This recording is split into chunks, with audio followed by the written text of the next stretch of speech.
నమస్కారం GTPL news కి స్వాగతం. ముందుగా ముఖ్యాంశాలు చూద్దాం. సింగరేణి మారుపేర్ల విజిలెన్స్ సమస్య పరిష్కారం కోసం ఏఐటీయూసీ యూనియన్ కార్యాలయం ముందు నిరసన చేపట్టిన బాధితులు. మా ఉద్యోగాలు మాకు కావాలంటూ ప్లాకార్లతో నినాదాలు.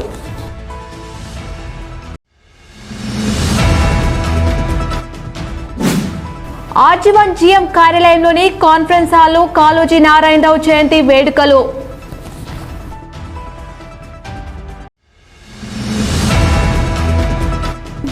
మహిళలకు రేవంత్ సర్కార్ దసరా కానుక. సెప్టెంబర్ 15వ తేదీలోపు ఇందిరా మహిళా శక్తి పథకం కింద అక్కా చెల్లెలకు మీ రేవంత్ అన్న కానుక పేరుతో చేనేత చీరల పంపిణీ.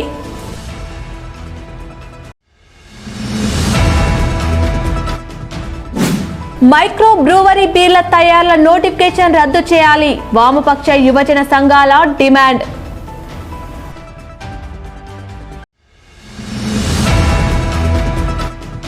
కంపెనీ క్వార్టర్లో ఉన్న కార్మికునికి జరుగుతున్న నష్టం ఎంతో. ఐటీ ఫారం 12B చూడండి. ఆర్జీవన్ కార్యదర్శి మెండే శ్రీనివాస్ సూచన.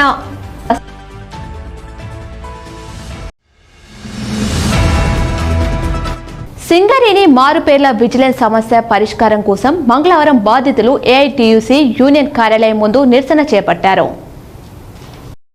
గోదావరికని చౌరస్తా నుండి ర్యాలీగా బయలుదేరిన మారుపేర్ల విజిలెన్స్ బాధితులు భాస్కర్ రావు భవన్ కు చేరుకుని ఏఐటీయూసీ కార్యాలయం ముందు బైఠాయించి ఆందోళన చేపట్టారు. ప్లాకార్లతో యూనియన్ కార్యాలయం ముందు బైఠాయించి మారుపేర్ల విజిలెన్స్ బాధితులు మా ఉద్యోగాలు మాకు కావాలంటూ సింగరేణి యాజమాన్యం మొండి వైఖరి నటించాలని, ఏఐటీయూసీ మొండి వైఖరి సాధించాలని, సింగరేణి సిఐఎండి తమ సమస్యపై స్పందించాలని నినాదించారు.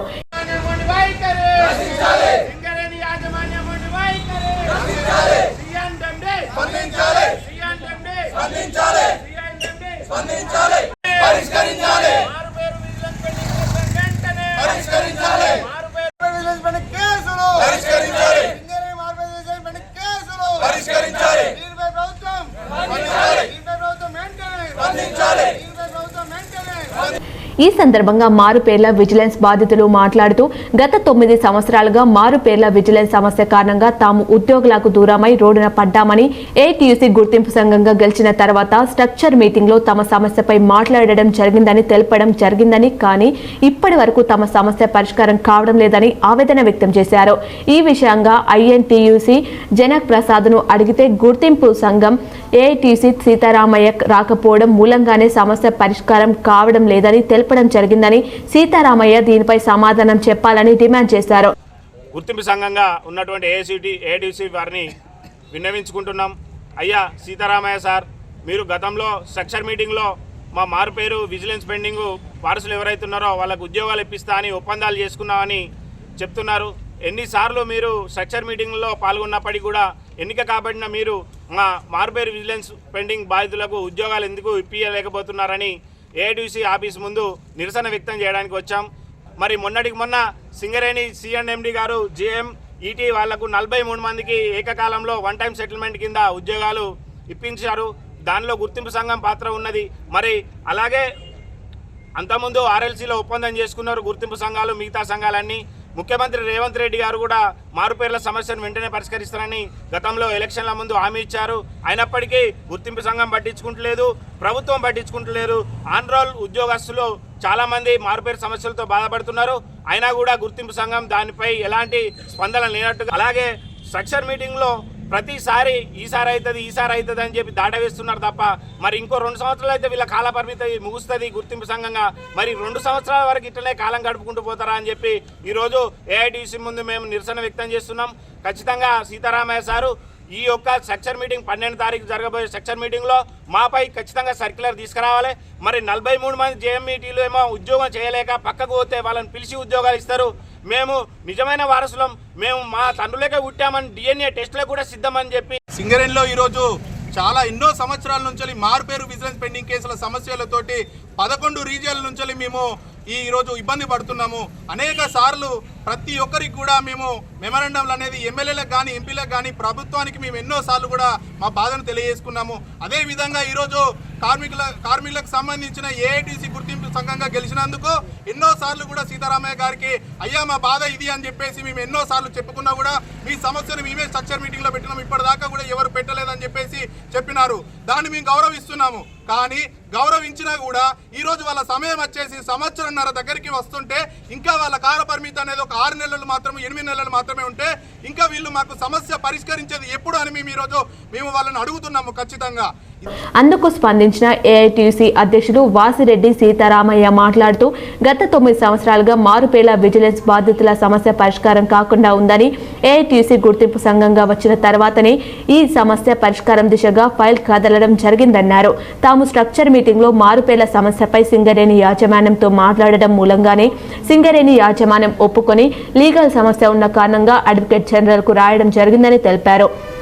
ఇప్పుడు ప్రభుత్వ పరిధిలో ఉన్న సమస్యపై బాధితులు తమ సమస్య కోసం పోరాడే తమ యూనియన్ ఆఫీస్ ముందే మారుపేల బాధితులు ఆందోళన చేయడం అంటే అది వారికి నష్టమని గుర్తించాలని అన్నారు. ప్రభుత్వ పరిధిలో ఉన్న సమస్య కోసం ప్రభుత్వంపై పోరాడకుండా బాధితులు కొన్ని కార్మిక సంఘాల ప్రోద్బలంతోనే ఇక్కడకు వచ్చి నిరసన తెలుపుతున్నట్లు అర్థమవుతుందని ఆగ్రహం వ్యక్తం చేశారు. ఏఐటీయూసీని బద్నాం చేయాలని చూస్తే వారే నష్టపోతారని తెలిపారు. మారు పేర్ల మీద పనిచేసినటువంటి కార్మికుల పిల్లలకి ఉద్యోగాలు సుమారు 9-10 సంవత్సరాల నుంచి ఆగిపోయి ఉన్నాయి. గతంలో మేము గుర్తింపు సంఘం లేనప్పుడు కూడా వాళ్ళకి ఇవ్వాలని చెప్పేసి మాట్లాడాం. గుర్తింపు సంఘం అయిన తర్వాత కూడా స్ట్రక్చర్ సమావేశంలో డైరెక్టర్ పా లెవెల్ స్ట్రక్చర్ సమావేశంలో మారు పేర్ల మీద పనిచేసిన కార్మికుల పిల్లలకి ఉద్యోగాలు ఇవ్వాలి. ఎందుకంటే వాళ్ళు ఆనాడు ఏదో కారణం వల్ల పేరు తప్పుపడి ఉండొచ్చు, ఏదైనా కారణం అయి ఉండొచ్చు. వాళ్ళు 30 సంవత్సరాలు సింగరేణిలో పనిచేశారు. పనిచేసిన తర్వాత వాళ్ళ పిల్లలకు వచ్చిన తర్వాత వాళ్ళకు ఉద్యోగాలు ఇవ్వకపోవడం అనేది న్యాయం కాదు. ఒకవేళ వాళ్ళ డిపెండెంట్స్ కనుక వేరే వాళ్ళైతే చట్ట ప్రకారం మీరు ఇవ్వకండి. కానీ వాళ్ళు 30 సంవత్సరాలు పనిచేసిన తర్వాత వాళ్ళకి ఉద్యోగాలు ఇవ్వకపోవడం అనేది కరెక్ట్ కాదని చెప్పేసి స్ట్రక్చర్ సమావేశంలో మాట్లాడితే యాజమాన్యం ఇన్ ప్రిన్సిపల్ వాళ్ళకు ఉద్యోగాలు ఇస్తాము, కాకపోతే ఇది లీగల్ సమస్య కాబట్టి మేము అడ్వకేట్ జనరల్కి రాస్తాం, అడ్వకేట్ జనరల్ నుంచి వచ్చిన తర్వాత ఇస్తామని చెప్పేసి చెప్పారు. దాదాపు 6-7 నెలల క్రితమే ఇది అడ్వకేట్ జనరల్కి పంపించారు. అడ్వకేట్ జనరల్ నుంచి ఇంకా ఏ సమాధానం రాలేదు. ఒక 5-6 సార్లు మేము సిఎండ్ఎండి లెవెల్లో కూడా మాట్లాడాం.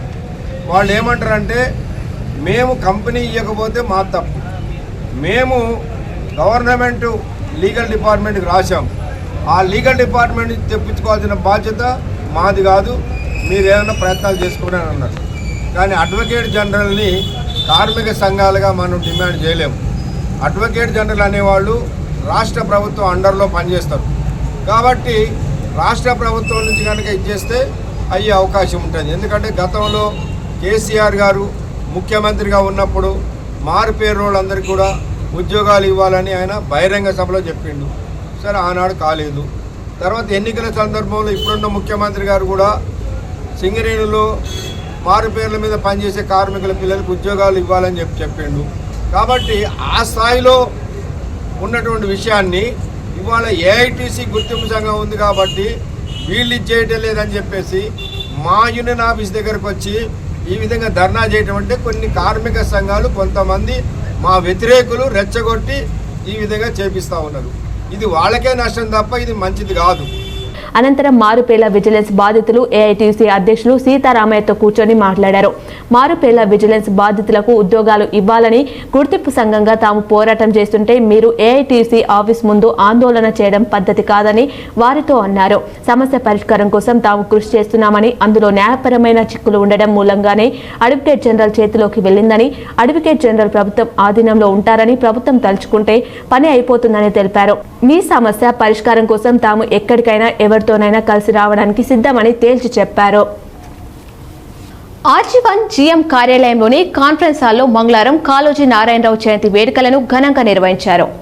ఈ కార్యక్రమానికి ముఖ్య అతిథిగా ఆర్జీవన్ SO2 GM1 group agent Lakkidi Ramesh ఆజ్రే స్వర్గీయ కాళోజీ నారాయణరావు చిత్రపటానికి పూలమాలలు వేసి నివాళులర్పించారు. ఈ సందర్భంగా లక్కిడి రమేష్ మాట్లాడుతూ కాళోజీ నారాయణరావు బహుభాష కోవిదులని, వారి కవితలు పుట్టుక చావులు కాకుండా బతుకంతా తెలంగాణకిచ్చిన మహానీయుడని కొనియాడారు. వైతాళికుడు కాళోజీ అని నిజం, దమన నీతికి, నిరంకుశత్వానికి, అరాచక పాలనకి వ్యతిరేకంగా తన కలం ఎత్తాడన్నారు. కాళోజీ స్వతంత్ర సమర యోధుడు, తెలంగాణ ఉద్యమకారుడని 1992లో భారతదేశ 2వ అత్యున్నత పౌర పురస్కారం పద్మ విభూషణ్ పొందారని తెలిపారు. తెలంగాణ స్వతంత్ర ఉద్యమాలు చురుకుగా పాల్గొని అందరికీ ఆదర్శంగా నిలిచారన్నారు. తెలంగాణ ప్రభుత్వం కాళోజీ జయంతి సెప్టెంబర్ 9ని తెలంగాణ భాషా దినోత్సవంగా ప్రకటించడమే కాకుండా ఏటా ఆయన పేట సాహితీ పురస్కారాలను అందిస్తూ గౌరవిస్తున్నదని తెలిపారు. వాళ్ళు కర్ణాటక రాష్ట్రం నుంచి అదే ఇక్కడ వచ్చి మడికొండ, హన్మకొండ మడికొండలో సెటిల్ అయ్యారు. వరంగల్ అంటేనే ఉద్యమాల గడ్డ, మీ అందరికీ తెలుసు. కరీంనగర్, వరంగల్, ఆదిలాబాద్, తెలంగాణలో ఈ మూడు డిస్టిక్లు ఉంటాయి. తెలంగాణ భాష ప్రాముఖ్యత ఒక తెలంగాణ రాకముందు అంటే కమ్యూనికేషను, తెలంగాణ భాషల వాళ్ళకు కమ్యూనికేషన్ కావడానికి, తెలంగాణ సపరేట్ చేయడానికి ఇలాంటి ప్రజాకవులు వాళ్ళ ఈ బుక్స్ రచనలు చాలా దోహదపడ్డాయి. ఎందుకంటే డైరెక్ట్ మనం చెప్పదలుచుకున్నది వాళ్ళకు చేరుతుంది అనే ఉద్దేశంతో ఈ బుక్స్, ఈ తెలంగాణ కాళోజీ నారాయణరావు గారి బుక్స్ కానీ, నా గొడవ, ఇట్లాంటి చాలా సంపుటికలు ఇవన్నీ చాలా దోహదపడ్డాయి. తర్వాత అతను ఉద్యమం తర్వాత వివిధ నిజాం పాలన ఉద్యమం కానీ, తర్వాత స్వాతంత్ర ఉద్యమం కానీ, తర్వాత ఆయనకు గవర్నమెంట్ కూడా సత్కారాలు ఇచ్చారు. ఈ కార్యక్రమంలో GM IED ఆంజనేయులు, AITUC ప్రతినిధి రాజు, CMO AI ప్రతినిధి శ్రావణ్ కుమార్, పర్చేస్ అధికారి భీమా, సీనియర్ PO హనుమంతరావు, వీరారెడ్డి తదితరులు పాల్గొన్నారు. మహిళలకు రేవంత్ సర్కార్ దసరా కానుక సెప్టెంబర్ 15వ తేదీలోపే ఇందిరమ్మ మహిళా శక్తి పథకం కింద అక్క చెల్లెలకు మీ రేవంత్ అన్న కానుక పేరుతో చేనేత చీరల పంపిణీ చేయనున్నారు. బతుకమ్మ పండుగ సందర్భంగా తెలంగాణ ప్రభుత్వం మహిళలకు చీరలను పంపించనుంది. దీనిలో ప్రతి మహిళకు 2 చొప్పున ఇవ్వనున్నారు. గతంలో మాదిరిగా ₹200 చీరలు కాకుండా ఈసారి ₹800 చొప్పున దాదాపు ₹1600 విలువ చేసే చీరలను మహిళలకు అందించనున్నారు. బతుకమ్మ పండుగకు ముందుగానే తెలంగాణ ప్రభుత్వం మహిళలకు శుభవార్త అందించింది. రాష్ట్ర వ్యాప్తంగా ఇందిరా మహిళా శక్తి పథకం కింద అక్క చెల్లెలకు మీ రేవంత్ అన్న కానుక పేరుతో చేనేత చీరల పంపిణీని చేపట్టనుంది. గతంలో ఒక్కొక్కరికి 1 చీర ఇచ్చినప్పటికీ ఈసారి ప్రతి మహిళకు 2 చీరలు అందజేయాలని నిర్ణయించింది. ముఖ్యంగా ఈసారి ₹200 విలువైన చీరలు కాకుండా ఒక్కోటి ₹800 ఖర్చుతో కూడిన చీరలను అందజేయడం విశేషం. అంటే ఒక్కొక్క మహిళకు ₹1600 విలువైన కానుక దక్కనుంది. బతుకమ్మ పండుగ ఈ నెల 21వ తేదీ నుంచి ప్రారంభం కానుండగా ప్రభుత్వం ముందుగానే ఈ పంపిణీని పూర్తి చేయాలని నిర్ణయించింది. ఈ చీరలను చేనేత సహకార సంఘాల ద్వారా తయారు చేసి సరఫరా చేస్తున్నారు. దీని వలన చేనేత కార్మికులకు ఉపాధి లభించడం మాత్రమే కాకుండా రాష్ట్రంలో స్థానిక హ్యాండ్లూమ్ పరిశ్రమకు ఊతం లభిస్తుంది. మరోవైపు పండుగ సమయంలో ప్రతి ఇంటిలో మహిళలు సంతోషంగా పాల్గొనడానికి ఈ కార్యక్రమం తోడ్పడనుంది. అధికారులు ఇప్పటికే DRDO ద్వారా గ్రామీణ ప్రాంతాల్లోని సభ్యుల వివరాలు, మెప్మా ద్వారా నగర ప్రాంతాల సభ్యుల వివరాలు సేకరించాలని సూచనలు ఇచ్చారు. సెప్టెంబర్ 15వ తేదీ నాటికి జిల్లాకు చీరల సరఫరా పూర్తవుతుందని అధికారులు తెలిపారు. అయితే ఒకేసారి అన్ని చీరలు అందుతాయా లేక కొంత భాగాన్ని ముందుగా పంపించేసి మిగతావి దసరా నాటికి చేరుతాయా అనేది ఆసక్తిగా మారింది. ఈ పథకం ద్వారా పండగలో మహిళలకు గౌరవం చాటడమే కాకుండా పల్లె నుంచి పట్టణం దాకా ఒకే విధమైన ఆనంద వాతావరణం సృష్టించడమే లక్ష్యం. బతుకమ్మ పండుగను తెలంగాణ ఆత్మగౌరవ ప్రతీకగా భావించే నేపథ్యంలో ఈసారి చీరల పంపిణీ మహిళల మనసులో మరింత స్థానం సంపాదించే అవకాశం ఉంది. ఇప్పుడు ఒక చిన్న విరామం చూద్దాం.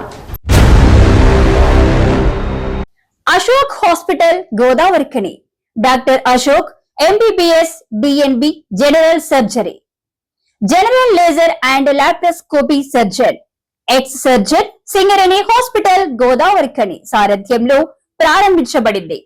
మా హాస్పిటల్ నందు రొమ్ముగడ్డలు, చీమగడ్డలు, కడుపులో నొప్పి, appendix, gall bladder, varicose veins, piles, fistula, కుటుంబ నియంత్రణ, కొవ్వు గడ్డలకు చికిత్స, ఆపరేషన్లు చేయబడును. లేజర్ ద్వారా అర్షములకి ఆపరేషన్, లాప్రోస్కోపీ ద్వారా గాల్ బ్లాడర్ సర్జరీ మా ప్రత్యేకత. అశోక్ హాస్పిటల్, పాత సాయి శ్రీనివాస హాస్పిటల్ బిల్డింగ్, పాత పోస్ట్ ఆఫీస్ ఎదురుగా, Swatantra Chowk, Godavarikhani. Cell number 7680917248. Welcome back. Ramagundam corporation ప్రాంతంలో మైక్రో బ్రూవరీ ఏర్పాటు కోసం విడుదల చేసిన నోటిఫికేషన్ రద్దు చేసి మైక్రో బ్రూవరీ ఏర్పాటు కార్యక్రమాన్ని విరమించుకోవాలని వామపక్ష యువజన సంఘాల నాయకులు ప్రభుత్వాన్ని డిమాండ్ చేశారు. ఈ మేరకు ఏఐవైఎఫ్, డివైఎఫ్ఐ, పివైఎల్ ఆధ్వర్యంలో మంగళవారం భాస్కర్రావు భవన్లో జరిగిన సమావేశంలో ఏఐవైఎఫ్ జిల్లా కార్యదర్శి మార్కపురి సూర్య, పివైఎల్ జిల్లా అధ్యక్షులు పెడాల రమేష్, డివైఎఫ్ఐ జిల్లా సహాయ కార్యదర్శి అట్ల శివకుమార్ మాట్లాడుతూ ప్రజా సమస్యలను పరిష్కరించడంలో లేని శ్రద్ధ, తెలంగాణ ప్రాంతంలో మద్యాన్ని ఏరులై పారించడానికి చిత్తశుద్ధి చూపించడం ప్రభుత్వ అసమర్థతకు నిదర్శనమని అన్నారు. ఇప్పటికీ రాష్ట్రంలో మద్యం, మత్తు పదార్థాల వల్ల యువత చెడు మార్గాల వైపు పయనిస్తున్నారని, ఇలాంటి పరిస్థితుల్లో రామగుండం కార్పొరేషన్ ప్రాంతంలో మైక్రో బ్రూవరీ ఏర్పాటు కోసం ఎక్సైజ్ శాఖ ఏర్పాటు చేయడం అంటే కార్పొరేషన్ ప్రాంతంలో మరింత మద్యం ఏరులై పారే ప్రమాదం ఉందని ఆవేదన వ్యక్తం చేశారు. పారిశ్రామిక ప్రాంతమైన రామగుండం కార్పొరేషన్లో ఇప్పటికే గల్లీకో వైన్ షాపు ఏర్పాటు చేయడంతో పాటు వందల బెల్ట్ షాపులు ఇల్లీగల్గా నడుస్తున్నా ఎటువంటి చర్యలు తీసుకోకుండా అక్రమ సంపాదన ధ్యేయంగా పనిచేస్తున్న ఎక్సైజ్ శాఖ మైక్రో బ్రూవరీ విధానాన్ని వెంటనే వెనక్కి తీసుకోవాలని డిమాండ్ చేశారు. ఈ బీర్లు తయారీ నోటిఫికేషన్ ద్వారా కిరాణా కొట్టులో కూల్ డ్రింక్లు దొరికినట్టుగా బీర్లు దొరికితే యువత చెడు మార్గం వైపు పయనించే పరిస్థితులు ఏర్పడి సమాజంలో అసాంఘిక కార్యకలాపాలకు పాల్పడే అవకాశం ఉంటుందని ఆవేదన వ్యక్తం చేశారు. మైక్రో బ్రూవరీలకు వ్యతిరేకంగా శుక్రవారం నాడు రామగుండం ఎక్స్ఎన్సీఐకి వామపక్ష యువజన సంఘాల ఆధ్వర్యంలో వినతి పత్రం ఇవ్వడం జరుగుతుందని తెలిపారు. రామగుండం కార్పొరేషన్ ప్రాంతంలో మైక్రో బ్రూవరీ ఏర్పాటు వెనక్కి తీసుకోకపోతే వామపక్ష యువజన సంఘాల ఆధ్వర్యంలో ఆందోళన కార్యక్రమాలు నిర్వహిస్తామని ఎక్సైజ్ శాఖ అధికారులను హెచ్చరించారు. మద్యం ఏరులై పారుతున్నటువంటి పరిస్థితి, రాష్ట్ర ప్రభుత్వాలు మద్యంనే రెవెన్యూగా చేసుకొని రాష్ట్రాలను పాలిస్తున్నటువంటి పరిస్థితి. ఈ క్రమంలోనే మొన్న కార్పొరేషన్ ఏరియాలో మైక్రో బ్రూవరీలను ఏర్పాటు చేసుకోవాలని చెప్పి నోటిఫికేషన్ను ఎక్సైజ్ శాఖ వారు ఇవ్వడం జరిగింది. వామపక్ష యువజన సంఘాలుగా మైక్రో బ్రూవరీల ఏర్పాటును మేము తీవ్రంగా వ్యతిరేకిస్తా ఉన్నాం.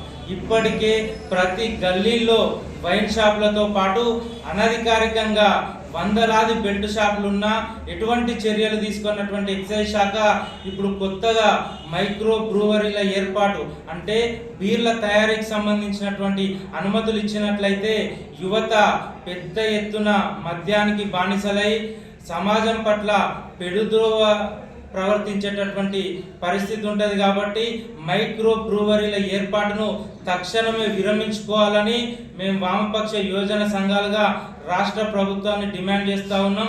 కార్పొరేషన్ ప్రాంతంలో ఇప్పటికే అనేక వైన్ షాపులు, బెల్ట్ షాపులు నడుస్తున్నటువంటి పరిస్థితి. ఎక్సైజ్ శాఖ వాళ్లకు చిత్తశుద్ధి ఉంటే బెల్ట్ షాపుల పైన చర్యలు తీసుకోవాలి తప్ప అదనంగా మళ్ళీ బ్రూవరీల ఏర్పాటు చేసి ఉన్నటువంటి కార్పొరేషన్ ప్రాంతాన్ని మధ్య ప్రాంతంగా మార్చొద్దని చెప్పి మేము కోరుతా ఉన్నాం. బ్రూవరీ పేరుతో మద్యం షాపులు తెరవడానికి సిద్ధంగా ఉన్నది రాష్ట్ర ప్రభుత్వం. ఈరోజు గ్రామాలలో కానీ మున్సిపల్లో కానీ బెల్ట్ షాపులు అనేక రకాలుగా ప్రజల ఒక జీవన విధానాన్ని చెడగొడుతూ ఉన్నాయి. ప్రతి కుటుంబాన్ని విచ్ఛిన్నం చేసే పరిస్థితుల్లో ఈరోజు రాష్ట్రంలో కుటుంబాలు విచ్ఛిన్నంగా అంటారు నాశనమయ్యే పరిస్థితుల్లో ఈరోజు ఉన్నాయి. ఈ యొక్క ఆరోగ్యపరంగా కానీ ఆర్థికంగా కానీ నష్టపరిచే ఈ విధానాన్ని వ్యతిరేకిస్తూ ఉన్నాం. ఈ యొక్క విధానం ఇలాగే కొనసాగితే మాత్రం మేము ఈ యొక్క యువజన సంఘాలుగా మేము పెద్ద ఎత్తున ఆందోళన చేస్తామని చెప్పేసి కూడా ఈ సందర్భంగా తెలియజేస్తా ఉన్నాం. ఈరోజు ఈ యొక్క బ్రూవరీ ఒక మామూలుగా మన జ్యూస్ సెంటర్ లాగా, టీ సెంటర్ లాగా అందరికీ ఈ ఒక ₹1,00,000 పెట్టుబడి పెడితే ఈ పర్మిషన్ ఇచ్చే విధంగా ఈరోజు తీసుకొస్తా ఉన్నది. ఈ రకంగా ప్రతి ఒక్క షాపులో ఈ రకంగా ఈ యొక్క జ్యూస్ లాగా ఈ మద్యం వస్తే అనేక మంది దీన్ని బానిసే అవకాశాలు ఉంటాయి కాబట్టి అనేక రకాలుగా చెడిపోతూ ఉంటారు. యువత దేశానికి పట్టుకోమన్నటువంటి యువత చెడిపోయే పరిస్థితులు ఉంటాయి కాబట్టి ఈ విధానాన్ని తీవ్రంగా వ్యతిరేకిస్తూ ఉన్నాం. మైక్రో బెవరేజ్ తీసుకొచ్చిందో ఇటువంటి నోటిఫికేషన్ను వెనక్కి తీసుకోవాలి. ఏదైతే ప్రస్తుతము మద్యము మత్తులో కుటుంబాలు యువత ఎంతగా పాడవుతుందో మనం ప్రస్తుతం ఉన్న పరిస్థితిలో చూస్తూ ఉన్నాము. దీన్ని అరికట్టాల్సింది పోను రాష్ట్ర ప్రభుత్వం ఇంకా మద్యాన్ని మద్య నోటిఫికేషన్ తీసుకొచ్చి మైక్రో బెవరేజ్ను తీసుకొచ్చి ఇంకా యువతను ముందుగా ఎంతో నాశనం చేయడానికి పూనుకున్నదనే ఒక మాకు అనుమానం కలుగుతూ ఉన్నది. సో దీనికి సంబంధించి ఈ మైక్రో బెవరేజ్ ఏదైతే ఉన్నదో దాన్ని డివైఎఫ్ఐ యువజన సంఘంగా పూర్తిగా వ్యతిరేకిస్తున్నాము. ఈ సమావేశంలో వామపక్ష యువజన సంఘం నాయకులు ఏఐవైఎఫ్ నగర కార్యదర్శి ఆశల రవీన్, రానవేణి సుధీర్ కుమార్, పివైఎల్ జిల్లా నాయకులు కట్ట తేజేశ్వర్, డివైఎఫ్ఐ నగర అధ్యక్షులు సూర్య, పోతరాజు నాగరాజు తదితరులు పాల్గొన్నారు. కంపెనీ క్వార్టర్లో ఉన్న కార్మికుడికి జరుగుతున్న నష్టం ఎంతో ఐటీ ఫారం 12B చూస్తే అర్థమవుతుందని సిఐటియు ఆర్జీవన్ కార్యదర్శి మెండె శ్రీనివాస్ అన్నారు. జీడీకే 193 ఇంక్లైన్ మంగళవారం సిఐటియు ఆధ్వర్యంలో కార్మికుల సమక్షంలో స్వంతింటి కలపై సిఐటియు నిర్వహిస్తున్న బ్యాలెట్ కార్యక్రమ గోడ పోస్టర్ ఆవిష్కరించారు. ఈ సందర్భంగా మెండె శ్రీనివాస్ మాట్లాడుతూ కార్మికులు క్వార్టర్లో ఉన్నందుకు ప్రతి సంవత్సరం దాదాపు 1,50,000 నుండి 1,80,000 వరకు పొందుతున్న సంవత్సర జీతానికి కలిపి ఇన్కమ్ ట్యాక్స్ రికవరీ చేస్తున్నారని తెలిపారు. అందులో దాదాపు 50,000 నుండి 60,000 రూపాయల వరకు క్వార్టర్లో ఉన్నందుకు ప్రతి సంవత్సరం నష్టపోతున్నామని తెలిపారు. సింగరేణి వ్యాప్తంగా 40,000 మంది కార్మికులు పనిచేస్తుంటే 50,000 పైన క్వార్టర్స్ ఉన్నాయని, 60% పైబడి కాలం చెల్లించిన క్వార్టర్లు కూలిపోయే దశలో ఉన్నాయని, కాల పరిమితి అయిపోయిన క్వార్టర్లన్నీ కూల్చేసి అదే జాగా కార్మికులకు కేటాయిస్తే స్వంతిల్లు నిర్మాణం చేసుకోవచ్చని ఆలోచనతో సిఐటియు పోరాటం నిర్వహిస్తుందన్నారు. పైగా స్వంతిల్లు నిర్మించుకుంటే ఇన్కమ్ ట్యాక్స్ మాఫీతో పాటు పైన పేర్కొన్న దాని ప్రకారం 60,000 రూపాయలు కలిసొస్తాయని, కార్మికులకు చెల్లిస్తున్న హెచ్ఆర్ఏ కంపెనీ ఇస్తే చాలని, కోల్ ఇండియాలో వలె సొంతిల్లు నిర్మాణం కోసం 30 లక్షల వడ్డీ లేని రుణం కంపెనీ చెల్లిస్తే చాలని, సొంతిల్లు కోసం బ్యాంకు రుణం తీసుకుంటే కార్మికులకు ఎలాంటి భారం పడకుండా దిగిపోయే నాటికి ఇల్లు స్వంతం అవుతుందని వెల్లడించారు. ఈ పోరాటంలో కార్మికులు అందరూ కలిసి రావాలని ఉద్దేశంతో అభిప్రాయ సేకరణ కోసం బ్యాలెట్ ఉద్యమ పోరాటంలో కార్మికులు అందరూ పాల్గొని విజయవంతం చేయాలని పిలుపునిచ్చారు. కార్మికుల చిరకాల కోరిక సొంతిల్లు అమలు కోసం దీర్ఘకాలికంగా పోరాటం చేస్తున్న సంగతి అందరికీ తెలిసిందే. ఈ పోరాటంలో కార్మిక సంఘాలన్నీ కూడా కలిసి రావాలని కోరుతా ఉన్నాం. ఇప్పటికే అనేక విషయాలు సిఐటి నాయకత్వం మొత్తం కూడా కార్మికులకు సంబంధించిన క్వార్టర్ తీసుకుంటే ఏ విధంగా నష్టపోతున్నారు అనే అంశాలన్నింటినీ కూడా కార్మికులకు క్లుప్తంగా వివరించడం జరిగింది. ఈ వివరణలో క్వార్టర్ తీసుకుంటే కార్మికులు నష్టపోతా ఉన్నాడు కాబట్టి ఆ నష్టాన్ని పూరించుకొని దిగిపోయే వరకన్నా సొంతిల్లు ప్రతి కార్మికునికి ఉండాలనే ఉద్దేశంతో ఈ పోరాటం కొనసాగుతూ ఉంది. ఈ పోరాటం వల్ల సొంతిల్లు సాధ్యమైతే కార్మికులందరికీ కూడా దిగిపోయిన తర్వాత సొంతిల్లు ఉంటే మంచిగా ఉంటుందనే ఉద్దేశంతో నిర్వహిస్తున్న కార్యక్రమం. అందుకని కార్మిక సంఘాలన్నీ కలిసి రావాలి. అందరు కార్మికులు కూడా తమ అభిప్రాయాలను 11, 12 తేదీల జరుగు ఓటింగ్లో పాల్గొని జయప్రదం చేయాలని చెప్పి కోరుతా ఉన్నాం. ఇప్పటికే 40,000 మంది కార్మికులుంటే దాదాపు 56,000 కోటాలున్నాయి. అవన్నీ కూడా 60% పైగా కాలం చెల్లిన కోటాలే ఉన్నాయి. అందుకని కాలం చెల్లిన కోటాలను కూల్చివేసి దానికి సంబంధించిన జాగాను కార్మికునికి ఇస్తే అదే జాగాలో సొంతిల్లు నిర్మాణం చేసుకుని ఆయన జీవనం కొనసాగించే అవకాశం ఉంటుంది. ఇప్పటికే మన కోటాలకు సంబంధించిన పక్కపొంటి జాగాలలో రాష్ట్ర ప్రభుత్వాలు ఇప్పటికే అనేక మందికి ఇతరులకు పట్టాలు ఇచ్చిన పరిస్థితి ఉంది. అందుకనే అదే పట్టాలు ఆ జాగాల్లోనే, అలాగే కోటరు ఏదైతే కూలుస్తా ఉన్నారో దానికి సంబంధించిన జాగాలోనే కార్మికునికి ఇల్లు వేసుకోవడానికి జాగిస్తే ఇల్లు కట్టుకొని స్థిరస్థాయిగా ఉండిపోయే అవకాశం ఉంటుంది. కాబట్టి అందుకనే సిఐటియు నిర్ణయం మేరకు మీరందరూ కూడా 11, 12 తేదీల జరుగు ఓటింగ్ లో పూర్తి స్థాయిలో పాల్గొని అభిప్రాయాన్ని వ్యక్తం చేయాల్సిందిగా సింగరేణి కాలేజ్ ఎంప్లాయీస్ యూనియన్ సిఐటిగా కోరుతా ఉన్నాం. ఈ కార్యక్రమంలో సిఐటియు ఆజీవన్ అధ్యక్షులు ఆరేపల్లి రాజమౌళి, రాష్ట్ర నాయకులు తోట నరహరిరావు, దాసరి సురేష్, పెద్దపల్లి శశికిరణ్, శ్రవణ్, రాజకుమార్, రమేష్ తదితరులు పాల్గొన్నారు. వార్తలు ముగించే ముందు ముఖ్యాంశాలు మరోసారి చూద్దాం. సింగరేణి మారుపేర్ల విజిలెన్స్ సమస్య పరిష్కారం కోసం ఏఐటియుసి యూనియన్ కార్యాలయం ముందు నిరసన చేపట్టిన బాధితులు. మా ఉద్యోగాలు మాకు కావాలంటూ ప్లాకార్లతో నినాదాలు.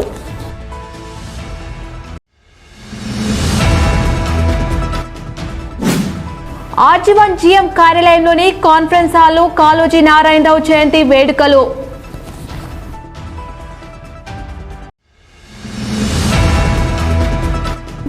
మహిళలకు రేవంత్ సర్కార్ దసరా కానుక. సెప్టెంబర్ 15వ తేదీలోపు ఇందిరా మహిళా శక్తి పథకం కింద అక్కా చెల్లెలకు మీ రేవంత్ అన్న కానుక పేరుతో చేనేత చీరల పంపిణీ.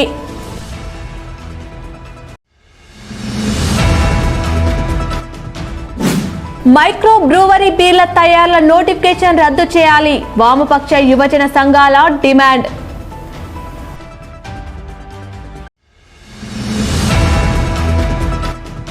కంపెనీ క్వార్టర్లో ఉన్న కార్మికునికి జరుగుతున్న నష్టం ఎంతో. ఐటీ ఫారం 12B చూడండి. ఆజీవన్ కార్యదర్శి మెండే శ్రీనివాస్ సూచన.